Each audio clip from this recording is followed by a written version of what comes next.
টি-20 বিশ্বকাপ নিয়ে বড় সিদ্ধান্ত।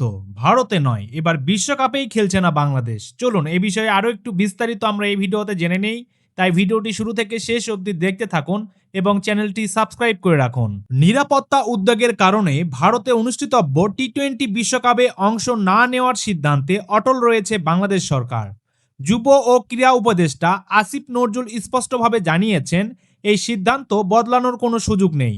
আজ ঢাকার হোটেল ইন্টারকন্টিনেন্টালে ক্রিকেটারদের সঙ্গে বৈঠকের পর তিনি বলেন যে নিরাপত্তা আশঙ্কার কারণে বাংলাদেশ ভারতে না যাওয়ার সিদ্ধান্ত নিয়েছে, সেই পরিস্থিতির কোনো পরিবর্তন হয়নি। এই সিদ্ধান্ত সম্পূর্ণভাবে সরকারের পক্ষ থেকে নেওয়া হয়েছে।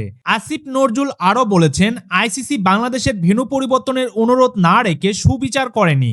তবে তিনি আশা করছেন আইসিসি শেষ পর্যন্ত ন্যায্য সিদ্ধান্ত নিবে। তবে ক্রিকেটারদের সঙ্গে বৈঠকে কি আলোচনা হয়েছে সে বিষয়ে বিস্তারিত কিছু জানাননি তিনি। এরপর সংবাদ মাধ্যমের মুখোমুখি হন বিসিবি সভাপতি আমিনুল ইসলাম। তিনি জানান, বাংলাদেশ এখনও চায় টি-20 বিশ্বকাপের ম্যাচগুলো শ্রীলঙ্কায় অনুষ্ঠিত হোক। এই দাবিতে লড়াই চালিয়ে যাবে বিসিবি। উল্লেখ্য, গতকাল আইসিসি সভায় বিসিবি সভাপতিকে সরকারের সঙ্গে আলোচনার জন্য একদিনের সময় দেওয়া হয়েছিল, কিন্তু সেই আলোচনার পর আজ চূড়ান্তভাবে জানানো হয় ভারতে বিশ্বকাপ খেলতে না যাওয়ার সিদ্ধান্তে বাংলাদেশ অটল। সম্মানিত ভিউয়ার, চূড়ান্ত সিদ্ধান্ত অনুযায়ী আমরা এটাই জানতে পেরেছি যে টি-20 বিশ্বকাপ খেলতে বাংলাদেশ ভারতে যাবে না। বাংলাদেশের সরকার এবং বিসিবি সভাপতির সিদ্ধান্ত একদম চূড়ান্ত। আপনি এই সিদ্ধান্তকে সমর্থন করেন কিনা অবশ্যই ভিডিওর নিচে কমেন্ট করে জানিয়ে যাবেন। ভিডিওটি ভালো লাগলে একটি লাইক দিয়ে চ্যানেলটি সাবস্ক্রাইব করে রাখবেন।